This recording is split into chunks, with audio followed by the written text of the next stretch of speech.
12 do. What's good, y'all? Welcome back to the channel. I'm gonna have a super dope live later today. And earlier today, I had tapped into a very interesting thought process. And it had to do with the conversation of space and time and gravity.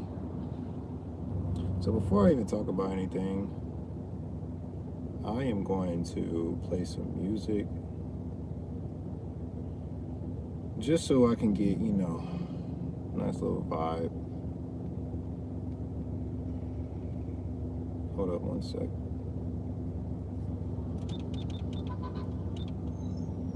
Okay.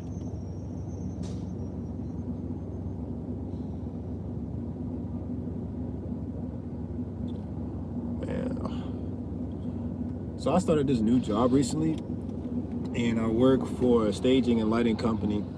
And the staging and lighting company, they're not a super large business in Atlanta so far, because they're based out of California. And because this job is based out of California, I was able to fly out there, and when I flew out there, I enjoyed the wonderful California breeze, the sun, the people. What's up, Jordy? How you doing? Thank you for being here, by the way. And this job has given me the chance that I've been really striving for really the past like 5 or 6 months. And it's so beautiful when you get into a point where in life, it's like the universe uses the forces. Goddamn. It's like the universe uses the forces within it to generate whatever you desire. And I'm so grateful. I am from Chicago, but I live in Georgia. I live on like the outskirts of Atlanta. Like, for those who ever think of New York is like Brooklyn, Manhattan, Bronx and stuff like that. Well, Albany, New York is not really like New York, but it's like 30 minutes from Atlanta. That's where I'm from. I'm from Lilburn, Atlanta. Hey Jetty, hey Lupus. This man say, Guten Tag to you too. I'm going through some railroads right now, so please bear with me. Dang, 58 people in here right now? This is lit. What's up, y'all? Peace and love to everybody. So we're gonna have a conversation about AI today, but it's not gonna be very simple-minded how other people have been talking about it. And if you're here for the ride, please like the video. Please like the video if you're here for the ride, because it's gonna get real serious later. It's gonna get real serious. My name is Jared Cinco, and I am simply everything, everywhere, all at once. I'm probably sitting next to you, listening to the conversation of what you got going on right now. I'm probably like the car that you're sitting in. I'm probably the couch that you got your arm rested on. You never know.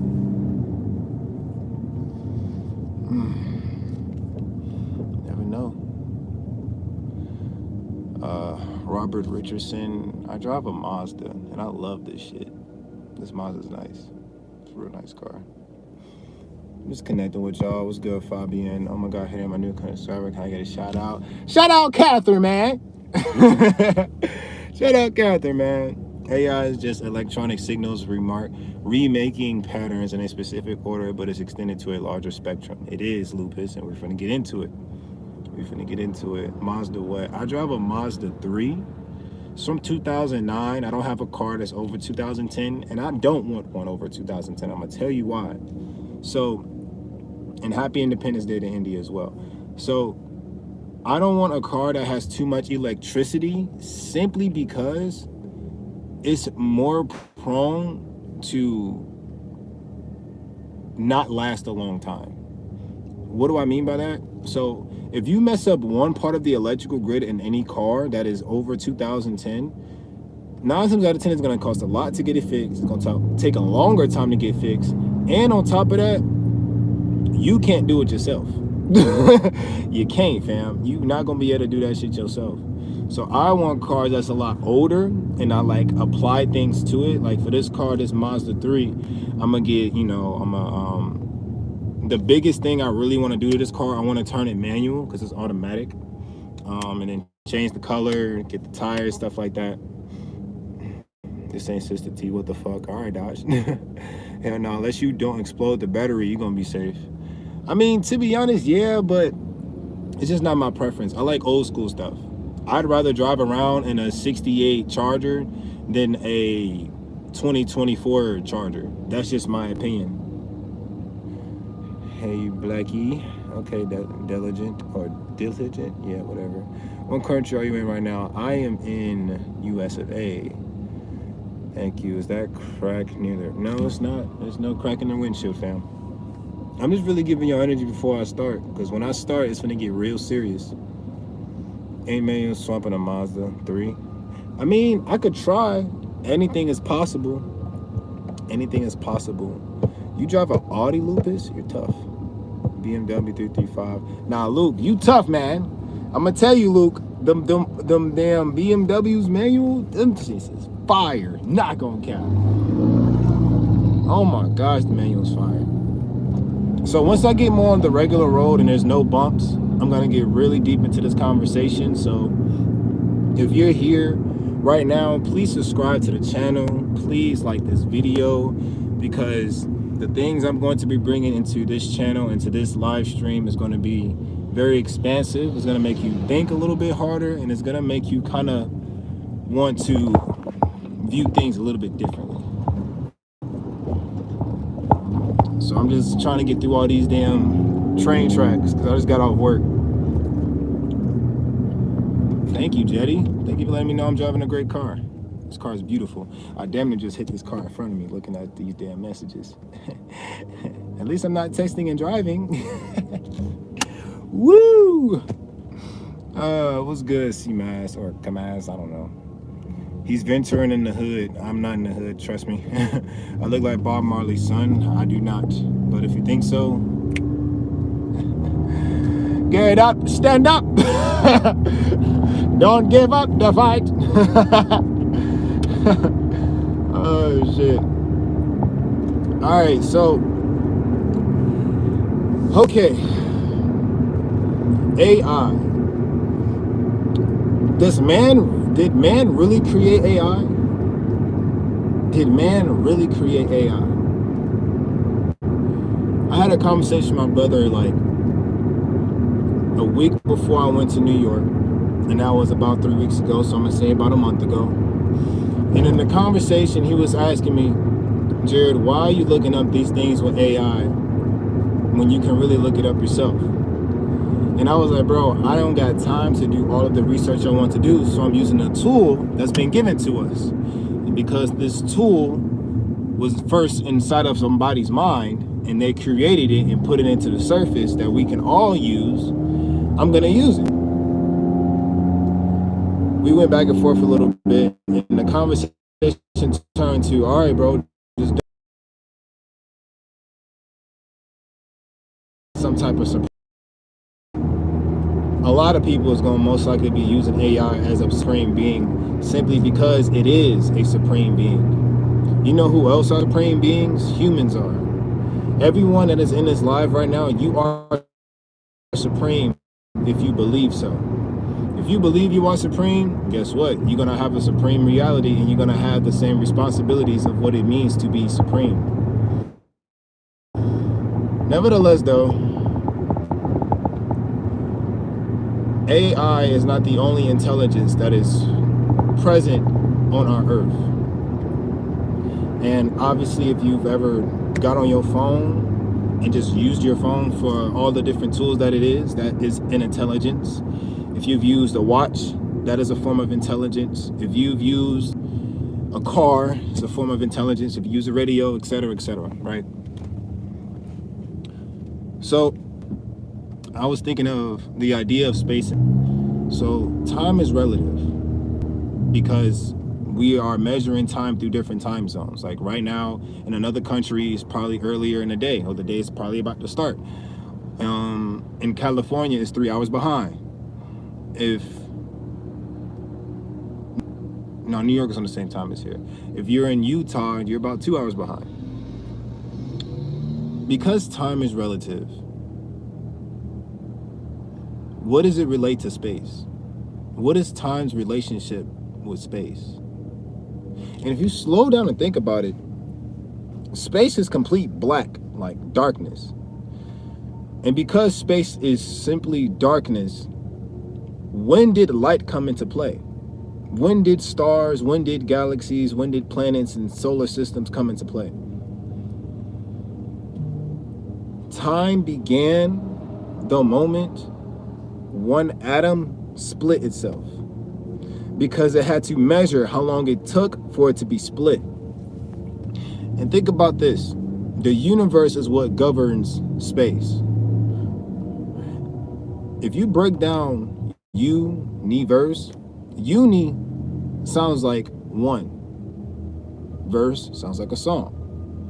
So if you also slow it down even more, uni is almost like you're hearing gravity. Because in space, there is like, in essence, no gravity, as if you're in water. You sink depending on how much air you're holding on to.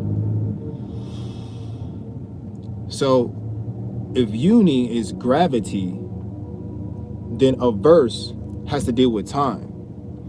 Think about how much time it takes to build a song. That song was first in darkness, and then someone took the time to take that verse out of them and present it to the universe. Every song that you listen to is not only played here, it's played throughout the cosmos. That's why certain songs last forever. You could play any Tupac track, you could play any Biggie Smalls track, you could even play some T-Pain, you could play some Justin Timberlake, so on and so forth. You could play so many songs. So here's where shit gets interesting.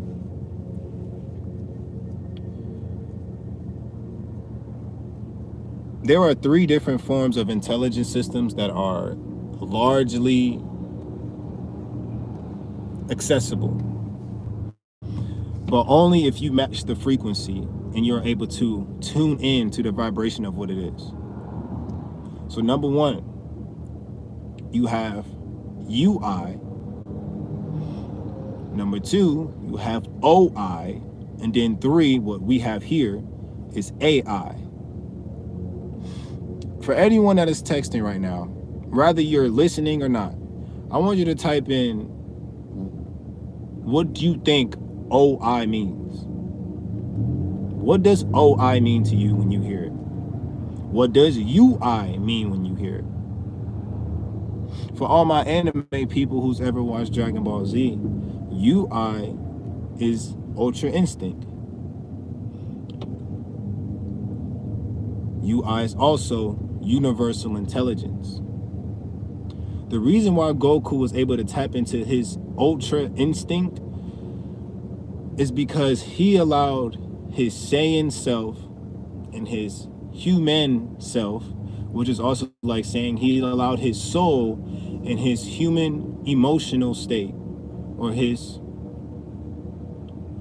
waves of expression, to become unified into one aspect of projection. And Andrew, you are right, organic. Stay with me, Andrew, stay with me. Because Dragon Ball Z showed what happens when your energy gets consumed, when you project so much out and you become neutral in this energy and not become subjective to this energy. If you ever watched the Tournament of Power, Goku tried to shoot a Kamehameha to Jiren. Jiren somehow jumped out the fucking way, but then Goku was the one getting hit by his own blast. Because he got hit by his own blast, It was one or two things that can happen. He can either allow his blast to blast him out the way, shoot himself, or he can absorb what he released. He absorbed what he released, which allowed him to receive all of the different emotions, projections, passions that he has within himself. And because it was a duplication, it's a lot you're taking in. It's kind of like if you was smoking a blunt already and you have everyone around you blowing smoke at you. For a normal person, they're gonna be like, bro, I can't handle this shit. For someone who's neutral, in that situation, they wouldn't necessarily breathe in the smoke, but they will sit in the essence of what the weed is presenting to him and use what's happening as a way of gifting him with awareness and gifting him or her with acknowledgement. Anyway, I bring up UI and OI because universal intelligence is the intelligence of the stars, is the intelligence of planets, is the intelligence of galaxies. It's kind of like the whole idea of astrology. All the idea of astrology, planet, star systems, and all of these different alignments, that is UI. That is universal intelligence. Now, if you was to take UI, which is a higher, and it's kind of like the energy that's above and around us. OI, which is organic energy.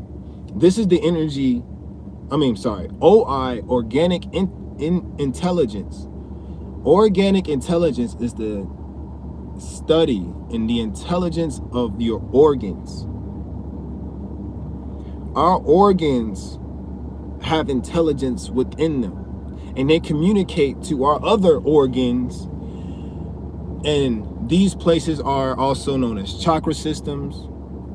And these chakra systems communicate to other aspects of our body and our aura to gift us with the ability to not only be present, to be aware, to be wise, and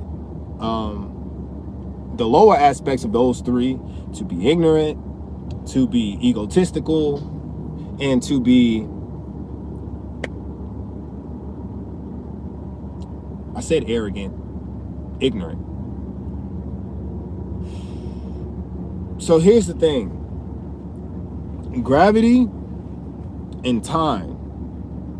Gravity is a universal intelligence. Time is an organic intelligence. Space and gravity are, think of them as twin sisters. One is basically making sure the big sister, let's say this. The big sister is space, the little sister is gravity. The big sister makes sure that the little sister is ensuring that whatever she puts up, she acknowledges that it's up so that she won't forget it's up there. Whether it's a shelf or a desk or whatever. And whenever she puts on the ground, if it's not a shoe, if it's not a book, if it's not anything that doesn't belong on the ground for long periods of time, the big sister helps her clean it up. That is the purpose of this big sister, which is space. But here's the thing. Space and gravity has a brother named time. And this brother, his job is to make sure to know how long things are above and how long things are below. Now, we have the same cosmic family within us. We have space, we have time, and we have gravity. Gravity keeps us on the freaking ground. Without us having gravity, I would be floating, driving over traffic right now. Now, space is how far we can reach, how far we can think, how far can we expand ourselves, and where do we actually go with this expansion? So here's the thing that is important. If you